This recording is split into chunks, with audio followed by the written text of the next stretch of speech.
what's going on, guys? Welcome back to another episode of the Chad Townsend Show. Today's episode, as always, is brought to you by playersgolfclub.com.au. Head over to the website. You can get all your merchandise, accessories, golf polos, T-shirts, hats, membership. We've got everything for you, so check it out, playersgolfclub.com.au. Today's guest, I'm really excited to talk to one of my teammates today. He's an NRL player for the North Queensland Cowboys, obviously, and he's also a New Zealand international front rower. It gives me great pleasure to welcome Griffin Neame, mate. Thanks for coming on today. Oh, cheers. Thanks for having me. Mate, we've got a lot to talk about, and I appreciate you coming in on what is our day off this week. But I want to go back right to the start of young Griffin Neame. And, you know, we talk a lot about Greymouth and the great spot that Greymouth is in New Zealand. But, mate, born in March 1st, 2001 in Greymouth. How was Greymouth for you growing up? It was awesome. I loved it. It's a small little town. You go to school with your mates, you hang out with them on the weekends, you play footy with them. You sort of do everything with your mates there, and you know everyone around the town. Like you can, you sort of go around the town, you know everyone you walk past. Nice, small, humble town. Everyone's really nice, hard working, and it's a great spot. Yeah. And what was it like? You know, I guess growing up, Greymouth, like New Zealand, New Zealand's obviously changed a lot since you were a young kid. But yep. You know, I guess New Zealand as a whole, like, what do you remember? You know, New Zealand being like, apart from the overcast weather. Yeah, it was pretty cold. I don't know. It's a tough question. I guess it's probably more just, how scenic it is. Like, growing up, it was just normal for me. It was just like that was what it is. And then when I moved to Australia, you sort of realise how beautiful it is, and how much you miss it. And so sort of every time I go back now, you sort of realise, this is what I had growing up, and probably didn't take the most advantage of it growing up. Yeah, that's one thing I think New Zealand actually has over Australia is I think that like scenically, it is beautiful. Yep. Like some of the land, like even on the like Queenstown, we always talk about Queenstown, how beautiful that is. New Zealand is like is beautiful. It's unreal, yeah. Especially now that I'm in Australia now, every time you go back, you realise how beautiful it is, and you don't even have to go far to see something. It's just down the road, yeah. So you mentioned growing up in Greymouth, a small little town. You said that everyone kind of knew each other, which is where you knew most of the people who you grew up with. So what were some of the things you did growing up with with your mates or your family or people like that? Sort of just go with the flow, eh?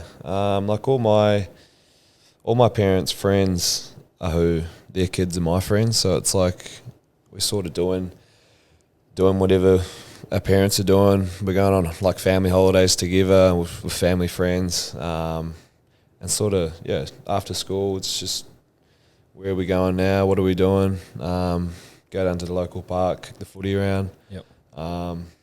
It was sort of, I wouldn't say there's a lot to do there, but you sort of make your own fun. You find ways to do things. You find ways to do stuff. What, for people who may not know, how cold would it get to Greymouth in winter? Oh, pretty cold. Single digits. Yep. I remember walking to school some days, absolutely pissing down, freezing cold. But middle of winter's terrible. Like some days I'd play footy, it'd be torrential rain, there'd be no grass, it'd be mud. You'd come home, I'd be brown, covered. But it was fun. Like you sort of got used to it. I'm probably gotten a bit soft now. When I go back, it's even colder and everyone's into me. But I'd walk around in shorts and a t-shirt when it's single digits back in the day, yeah. I was just about to say, now it's like the complete polar opposite of where we are now. We don't even wear jumpers in winter. I struggled too. Like, I struggled bad the first couple of years. But I still struggle. But, like even from Greymouth, you drive an hour inland in winter, it's white snow everywhere. So it's... Did you ever go, like, skiing or snowboarding or anything like that? Yeah, we used to go to Queenstown every year for a family trip. About a week, go skiing, the whole family, so that was always good. Yep. But there's a few ski fields around there, yeah. Beautiful. What? Let's talk about your footy career and I guess how you started. Yep. So who did you start playing for and how old were you? Started playing for a club called Suburbs Rugby League Club Greymouth when I was probably 4 or 5. It was a club my dad played for, so used to go watch him every Sunday play. So then all I wanted to do was just play. So How was it? How was your old boy? he was alright. Yeah, he was pretty good. Heard a few stories. I don't remember too much, but yeah, he played junior Kiwis. Trialled for the Kiwis a couple of times, didn't quite make it. But no, he was. I heard he was a pretty good player. Yeah. What position was he? He played back row. Yeah. So I played my whole life back row until I come here. Played front row. Yeah. Yeah, nice. Who did you support when you were growing up? Did you support an NRL team? Did you support the Warriors? Yeah, everyone supported the Warriors. You'd go to the pub or after the club rooms after a game, and everyone's watching the Warriors games. But yeah, a funny story. Actually, when I went to Australia with my family when I was probably 5 or 6, Mum took me into Rebel Sport to pick my first ever NRL jersey, and it happened to be a Cowboys jersey. Really? Yeah, I'll have to send you the photo. Yeah. Yeah, she showed me the other day. It's crazy. Yeah, send it through, mate. That'd be sick to actually. So that's pretty crazy how it's funny how that all works out, hey? Yeah. So what school did you go to? Because, like I lived in Auckland for 2 years, and I guess I was around. I knew kind of a little bit. You learn about the New Zealand culture and school football, and especially first 15, the rugby union. Was school footy something that I guess you played or gave you rugby league? Did it give you time? Is that something you did, or did you play rugby union? No, I thought about it. I wanted to play union at school. There's some big schools down there that play union. But I just stayed at Greymouth High School. There's only 2 high schools there, a public and then a Catholic one. But in New Zealand, it's a bit different. Like if you go to a big school to play rugby, they don't let you play league. Yeah. So it's one or the other. Really? Most schools are like that. I think some of them are pretty good. I know Christchurch boys are like that. There's a few boys that went there and played rugby, but weren't allowed to play league. But yeah, I just went to Greymouth High School, played club league, and played school rugby for them. So yeah. I didn't know that because I hear a lot of the some of the Warriors boys when I was there would get scholarships to move to New Zealand, then play school rugby, and then they'd get an offer to go and play rugby league, so they'd leave the first 15 program to go and play for the Warriors. So it's kind of like it's a pretty big, I guess, turf battle. You'd probably say with Warriors and Union, but Union to me when I was there was just on an absolute another level. Yeah, it's crazy over there. Did you was the All Blacks something that I guess you grew up watching? Oh, definitely. I think anyone in New Zealand supports the All Blacks and watches the All Blacks. Especially when you're watching like the Rugby World Cup and stuff. That's all you want to do is play for the All Blacks. But yeah, it'd be awesome to play for the All Blacks. But my heart's always been at league. I've enjoyed it more.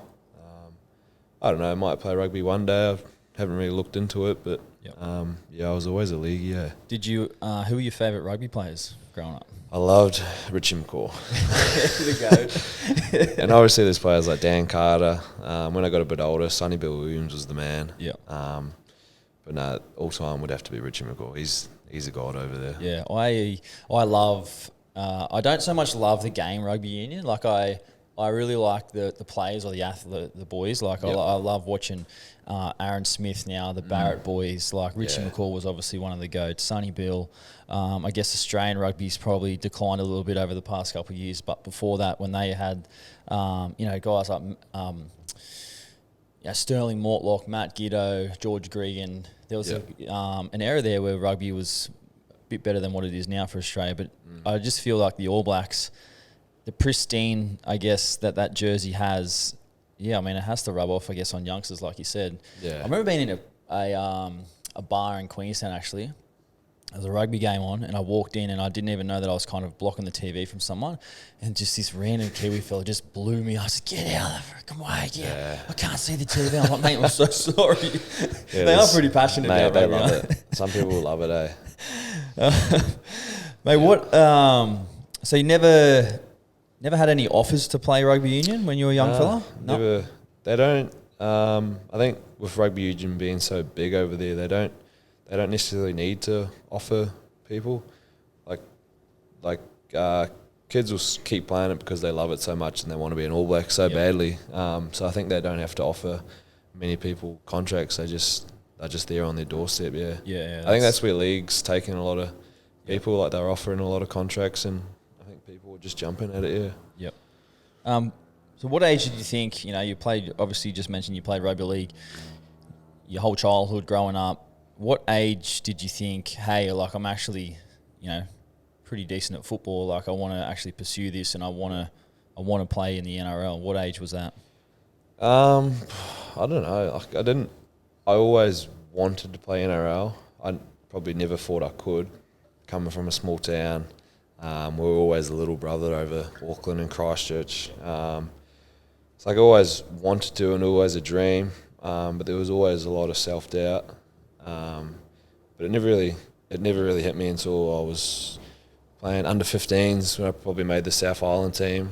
And I was like they were going to nationals. I was like, okay, there's going to be scouts here looking, but I was sort of pumped to be in the South Island team. Like I wasn't really thinking about NRL. I was sort of just enjoying the moment that I was in, and we were going to nationals, and that's when it happened to get scouted, and sort of just hit me straight away. Yeah. So tell me how, or firstly before we jump into, I guess, how you got scouted, but how was your transition out of high school and then to football? Because the way I see it is a lot of youngsters either come straight out of high school, they finish high school, then they go straight into NRL, or they finish high school and they kind of have 1 or 2 or maybe 3 years where they're kind of, working or studying, or they kind of have to, obviously haven't been highly regarded. I was someone who, I didn't come straight out of high school and went to NRL. I worked and studied for 1 or 2 years before I made my debut. How was your transition out of high school? Finished high school in New Zealand and then moved over here 2 weeks later.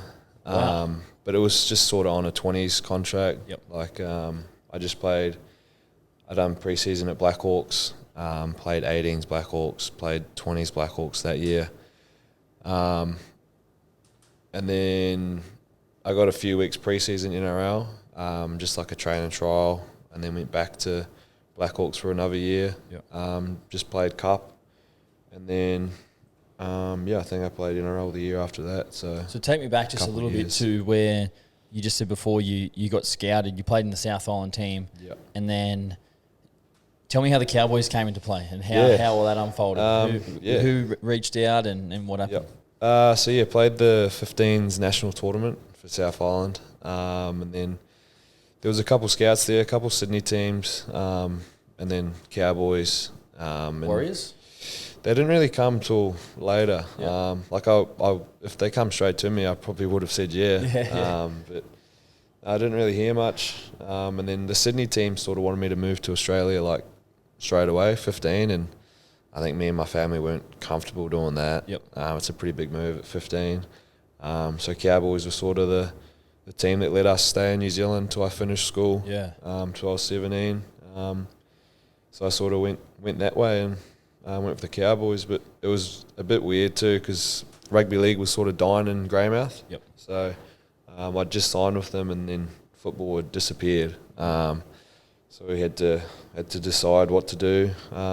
I could have easily just said, nah, I don't want to do it, but Dad offered to drive me to Christchurch for a 3-hour drive, play a game in Christchurch, and then 3-hour drive back to Greymouth. Did that for 2 years. Wow. Just so I could play footy and stay with the Cowboys, yeah. Man, that's pretty cool. And also I think pretty, obviously first from your old man to give you that support is freaking awesome. But then I think the Cowboys to be like, hey, we don't need you to come over to Australia now. Yep. You being at home and being around your family and still being a 15-year-old kid. Yeah. Because if you talk about those Sydney teams that say we want you now, and obviously they want you to go and play, the under 16s, Harold Matthews and SG Ball, which is good, solid competitions. Yep. But also mentally, it's you need to be a 15-year-old kid and being around your mates at home and at your family. So that obviously played a pretty big massive role. I could have easily gone over at 15, got homesick, hated it, and come straight back, and I'd be still living in Greymouth at the moment. So you said that you finished high school and then 2 weeks later you moved to Australia, which even still, like whether you're 17, 18, it's still quite young to be moving countries. It was a away, big move. You know, away from your family, you know, your friends you've grown up in. Tell me a bit about that transition, and did you ever get feelings of homesickness? Did you ever want to move back home, or how was that? Yeah, I struggled pretty bad. Like I was still 17, that's still pretty young. I've been with my family my whole life. That's all I've known. So to move over by myself and into a whole new country, new environment, it was hard. I struggled for a good year and a half. Didn't want to be here. First 6 months, I hated it. Didn't want to be here. Just wanted to go home. But mum and dad told me, just keep telling me to stick it out. Dad would always say if it was easy, everyone would do it. Yeah. So I sort of kept that in mind and just stuck it out. And there was times where I'd almost packed my bags and left, but I'm glad I stuck it out, and I've loved it ever since then.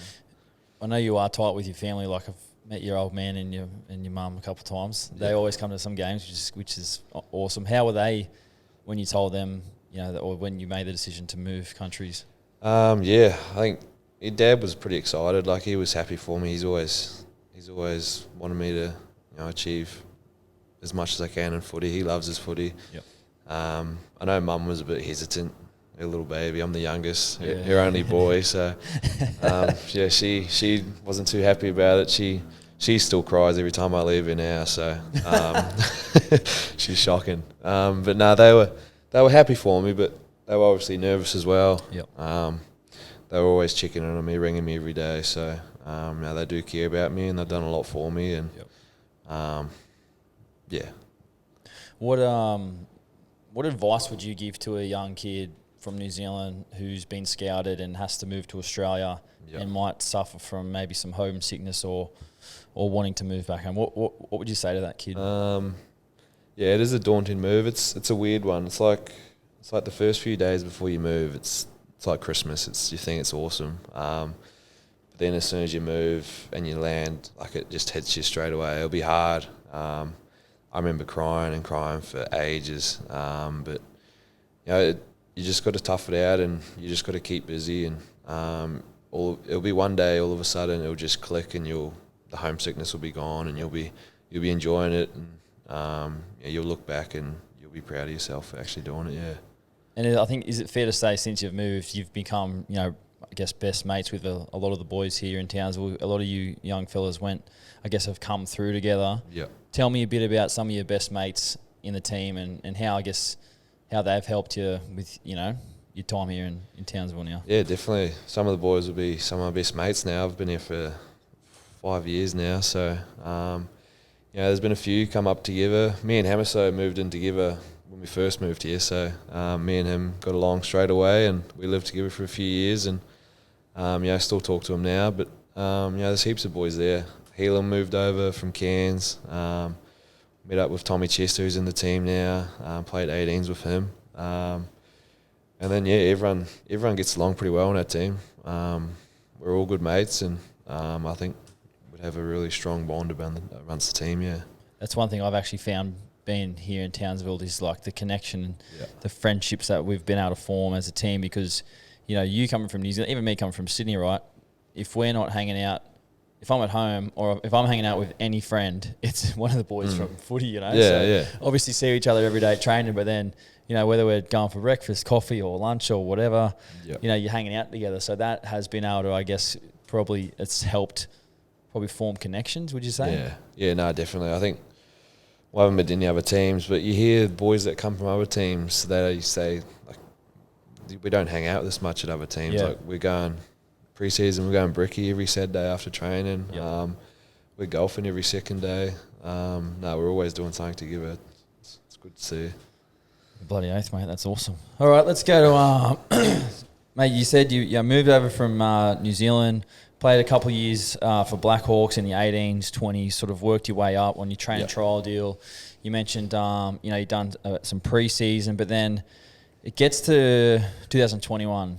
Round 22, you make your NRL debut against the West Tigers. I remember sitting at home watching this game. I think, did you and Maya debut together? Together. Yeah, I remember, and I think you both come off the bench. Yeah. Yeah, so I remember watching this game, seeing Jeremiah and I, Griffin and Neame both making their debut. Mate, tell me about how this happened. You know, who like Toddy obviously gave you a debut. How did he tell you? I actually thought I was in trouble when he told me. We had training on, must have been Monday or Tuesday. Must have been Monday, and we'd gone home, and I was driving home, and he sent me a message. He said, "Are you still at the club?" And I was like, "Oh, I've just headed home." And he's like, "Oh, can you just pop in quickly?" And I was thinking, "Oh no, what have I done? Like I have to be in trouble." I was like, "Yeah, I'll come in right now," and just come in, and he was sitting in his office, and I walked in with my tail between my legs, a bit scared. And then he just told me I was playing and gonna make my debut, and it hit me. I actually started crying, like I couldn't hold it back. But it was just something you've dreamt of for ages, and it all just hits you. All the hard work, all the homesickness, and all that sort of pays off. And it was a bit tough though because it was during COVID, so the borders were closed. Yeah. And all my family had to stay in New Zealand, so that was a bit shit. But they actually, one of the pubs in Greymouth put on a big like screen and feed, and they actually posted if I score a try, they were going to just shout drinks all night. And you did, didn't you? Nah, Jeremiah scored. Yeah, that's right. But you could have scored, but you passed it to Jeremiah. Was that it, or you? Yeah, I think someone was holding on to me, and then I just passed it to him, and he scored. I remember that actually. Yeah. But yeah, if I scored, Greymouth would have gone off. Yeah. So Toddy tells you, you walk out of the office, and you're a bit emotional. What do you do next? I just called mum and dad straight away. Got in my car, called them. How was that conversation? Yeah, it was awesome. Dad was crying. Yeah, of course. Mum was crying. I was crying. They just couldn't believe it. It was just, I know it's hard to describe. It's just a special moment. Yeah. I think it's like you put into perspective like your journey and what it took to get to where you were, and like you spoke before about your dad driving you 3 hours for training. Yeah. Your homesickness, and like going back to that point about giving some advice to that young kid. It's like if you want to work hard and sacrifice and do some things that aren't very easy, like there's big rewards for you at the end. So, and that's a bloody awesome story. Do you remember much of the game? Not too much. Probably just giving Maya that try. And he was on debut too, so everyone just went crazy. But we lost that day, which was a bit annoying. But it was alright. It was during COVID, so we couldn't really go out or anything after it. But it was still a special moment. Weird times, COVID, wasn't it? It was a weird time, yeah. Strange. Looking back at it now, it's like now it's obviously normal, but it's weird, man. Weird as. Yeah, that would have been very different. Not being out, like I think you see like the young kids now where they're able to have heaps of people at their debuts and stuff, and but it's still still an amazing, obviously, thing to achieve, mate. You're going from 2021 to 2022. You played 23 matches in season 2022. Pretty much is the whole season. What do you think it sort of took to sort of cement yourself into that NRL side to play those 23 games in 2022? I'm not sure. We had a few boys leaving after 2021, so sort of just thought I had to have a good preseason and try to get my way in there. I think I was round one. I was 18th or 19th man, I think, and then after game 2, I think I played every game from there. So I just had to work hard, I guess. Do what Toddy and the coaches wanted from me, and just do my job. Yeah. What are your thoughts on that 2022 season? It was pretty cool. It was a fun one. It was fun. Yeah, it was good. Could have been better, but of course, especially it was like my second season. It was crazy, to be honest. Because we didn't win too many games the year before, and we just went on a massive winning streak that year, and it would have been awesome if we went one step closer, but still a good experience. Yeah, awesome experience. Mate, you've now played 47 NRL games, so you're 3 games off your 50 NRL games, which then makes you a proper NRL player.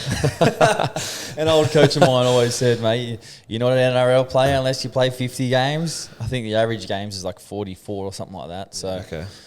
50 games. How do you view the game now, 47 games in to when you made your debut? Like, do you prepare differently? Do you train differently? Is your mentality different? When you're on the field with how you feel about coming up against players or teams or, situations? Yeah. I definitely feel a bit more confident. My first few games, were definitely nervous. Playing NRL, I guess. But no, I definitely feel more confident in myself now. Feel more confident in the group. And yeah, definitely prepare a lot different. I used to just go off the flow. Wasn't really bothered with how I prepare, but I try to take it a bit more serious now. And I guess after that 22 season, a bit more hungry to win more games. So hopefully we go a bit better this year than we did last year, and definitely more confident and more hungrier to win. Yeah. Were you someone when you were earlier on in your career? Did you put a lot of pressure on yourself with like how you played, and like if you didn't play well or we lost or whatever, were you like someone who was would get down on yourself? Like how was that? Yeah, I was shocking. Yeah. After a bad game, you'd think it's the end of the world. Because you're still trying to prove yourself as a player and cement your spot, aren't you? Yeah, you think one bad game is you've done forever. Yep. But yeah, I guess football's a funny game. 7 days later you're playing again. So you just got to forget about it and move on and get ready to play again. So yeah, I definitely think a lot different now than I used to. I was probably pretty bad about that. Yeah. Yeah, I think I asked that question because I used to do that when I was a young fella. When I was, still, I guess, cementing myself, you put a lot of pressure on yourself. You come home, you're in a bad mood, and you wouldn't talk, and like it was real toxic. And like, it's easy to say to young kids, like, don't be so hard on yourself and this and that. But it's like when you want something so bad, it's like, you do get down because it means so much to you. So, that's obviously, I guess a bit of advice for some young fellas. Mate, what do you love about playing in the NRL? What do you love about the job? I don't know. I just love playing with my mates, to be honest. Like, I think, like I said, some of the boys in the team, I'd say are some of my best mates, and we've got such a good friendship against the group. And there's nothing better when you've just won a game, like a tough game, and you're in the sheds with all your mates and you're having a nice cold beer and, you're enjoying it and laughing to each other about some parts of the game. And it's actually it's one of the best feelings, to be honest. Whenever I talk to the older boys that don't play anymore, that's all they say all the time is they just miss being in the sheds after a nice win, having a beer and laughing with your best mates, Yeah, I'd have to second that too. I think it's one of the best things about the job. And what do you think the most challenging parts of being an NRL player are?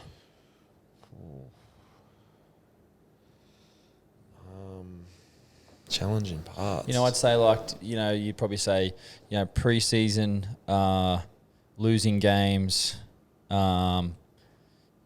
media spotlight, expectation, all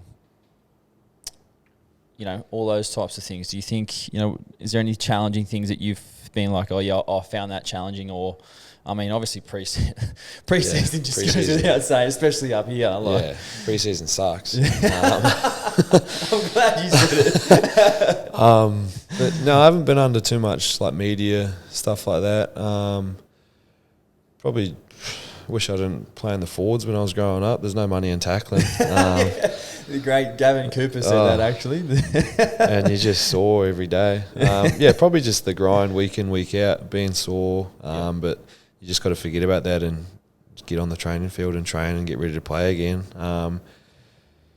Probably just the roller coaster of it as well. Like 1 week you're on a high and then next week you're getting smacked. So you just got to get used to that. And I guess gets used to being able to handle it. Yeah. Yeah, I think they're really good points actually you say, because like, you talk about like being sore in the grind of it. Like it's a 27-week season plus finals. It's crazy. 31 weeks of the year. There's 52 weeks of the year. We're playing and have to be in shape, like ready to play for 31 of those weeks.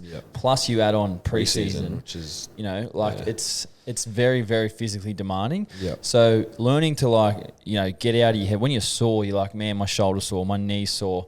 I'm tired or whatever. I've got to go out and train. I've got to go and perform. I haven't slept well. Doesn't matter. It doesn't matter. You've got to go out and perform. Does not matter one bit. Doesn't matter. Don't care if you're tired. Don't care if you're sore. Get out there and do your job. Exactly. So that's like that takes, I think, time to sort of learn and mentally train yourself that that's what you have to do. So I think that's a great point. Obviously, you said the roller coaster that we're all on. Like it's weird because like you don't. Like if you win, it's like, we're up here, but if you lose, you're down here. So I'm always trying to be a believer of not getting too far ahead of yourself when you win, not getting too down yourself when you lose. If you can find that even ground, it's easier said than done. But I definitely agree with what you said. Mate, what is the future of Griffin Neame look like while he plays NRL? Like, I don't know. Obviously a lot more first grade. You've made your New Zealand Test debut. You've played 3 games, thumped Australia at the back end of last year. Would you love to, play more games from New Zealand? Obviously play for another 10 years or whatever it is and have Hopefully, a long successful career. Is this like kind of what you're working towards? Yeah, definitely. Being in that New Zealand team, I definitely want to stay there for as long as I can and. Hopefully become a leader in that team. Like some of the boys in that team I look up to a lot. And they're a really good role model and I'd like to be like them one day. And obviously with the Cows, I want to win a comp so bad. And I think the group we've got now is the group to do it. When we had that talk yesterday about everyone closing their eyes and visualising winning it, it felt pretty real and I'd love to feel that one day and I think a lot of the boys in the team want to feel that as well. That's awesome, mate. I love hearing that. Your let's just touch on like New Zealand because I have got that down here and I said to you, you've played 3 games and you want to be a leader, which I think you definitely will be. How is it when you made your New Zealand Test debut? Like parents were unbelievably proud. Like, is that something I guess growing up you wanted to do as well? Yeah, definitely. Everyone in New Zealand always wanted to be an All Black, but me and my old man used to watch that many Kiwis games, Anzac Test games, and even down at the club rooms after Dad's played or I've played a game for juniors, we'd be watching the Kiwis games, and it was like back when Benji Marshall and that were playing, and it was awesome. And I guess, to be honest, I was not expecting it one bit. I was going home for a bit, and then Madge called me and said, look, I want you to play, and I honestly couldn't believe it. Mum and Dad couldn't believe it. It was a crazy moment, and even it didn't really sink in straight away, but once I got into camp, I was like, this is pretty crazy. This is real, and having the game in New Zealand and Auckland, all my family got to come watch, so that sort of made up for my NRL debut, not coming to that. And like I said, Mum and Dad were both in tears. Dad was over the moon. He loves that stuff, and he's a diehard Kiwis fan. So Griffin Neame, just not an ounce of rugby in him, just always with the kid from Greymouth, wanted to just come up, play rugby league, play for the Kiwis, man. I absolutely love it. Mate, what do you enjoy doing outside of football? We like a bit of golf. If I'm not playing golf, I'm probably literally at home watching Netflix. It's too hot outside to do anything else. But nah, I do like my golf, just chilling at home. I don't really do too much, to be honest, It's fair to say you probably need a fair bit of sunscreen when you're outside playing golf. I'm in the sun for 5 minutes, I'm sunburnt. Tell me about your relationship with golf. When did you start playing, and what? I reckon I played my first game when I was probably maybe 13, maybe. My granddad's pretty good. He's played for years. And then Dad goes all right. He's a bit too stiff now from playing league. Yep. But me and him used to go out every now and then, have a little hit around, just for fun. Like, it was just something to do in Greymouth. And then, yeah, probably when I moved over here and probably played a bit more of it. And then when we got into NRL, it was sort of become a weekly thing now, yeah. Yep. And tell us about, I guess, a bit more of our golf crew. Like, how do you see the golf crew and the boys who love golf? Because there's a decent crew of us. There's probably like maybe 12. It's up to 12, I think. Now, yeah. 12 now. Yeah. So, how have you found the golf crew in town? It's good fun. It's good. Good bit of competitive nature, and it's good fun. Everyone gets around it, and there's always a brekkie or 50 on the line. So, it's good fun. It's good. It's a different winner every now and then. Golf's probably the hardest game in the world, I reckon. But it's a good group we've got, and hopefully we can go on another golf trip soon. That'd be good. That was my next question, actually. The golf trip, the Port Douglas Open, the burglar. Do you want to explain? I seen this coming. I won, man. I won fair and square. All right, I'll give the people a bit of an inside scoop. So, Griff, we booked a Port Douglas trip, and Griff's just submitted his 3 scorecards, so he's just officially got his GA handicap. And believe it or not, he's got 27 handicap. He comes in, plays the comp off 27, absolutely kills us in Stableford. He's in like the 40 points both days, wins the jacket. Griff, anything to say about that? I'm not sorry. There's a fair bit of a chat around it. There's a couple sore losers, actually. I have copped a fair bit of stick for it ever since. But that's all right. I got the jacket hanging up at home, and hopefully I'll keep it next time. Yeah, I mean, we do need to organise our golf trip we were supposed to go at the start of the year. Got rained out because of the cyclone that was coming, which was devastating. Yeah. We couldn't go, and you had your wrist injury at the start of the year, so you wouldn't even be able to come. But we need to definitely, and you and I've spoken about it actually. Queenstown golf trip. Hey, we're pretty keen to it'd get be that awesome. done. Yeah, maybe one day we should definitely do that. Mate, have you done any study or anything outside of footy? With regards to qualifications or not too much. Me and Hesse done Cert 3 and 4 in fitness. Hesse pretty much done the whole thing. Yep. He's finished his Cert 4. I haven't finished that yet. But no, I haven't really thought too much about it. I'm not too sure what I want to do after footy. I don't know. I wouldn't mind doing a couple of courses here and there just to have. Yep. We've got that money there. I wouldn't want to waste it. Yeah, of course. So, I haven't thought too much about it. I probably need to think a bit about it. Yep. But, yeah. Last 2 questions, mate. You've got some mates back home that do you have some mates back home that you still keep in touch with that you kind of grew up playing footy with, and how often do you keep in touch with those guys, and I guess how much responsibility do you take when you kind of represent those boys coming from Greymouth? Like, tell me a bit about that. Well, I grew up with them my whole life, so I've got some. They're still my best mates to this day, and we've got a good group chat on social media, and we're talking pretty much every day. There's always someone messaging in there, and I love going home as well. I love going home to see them.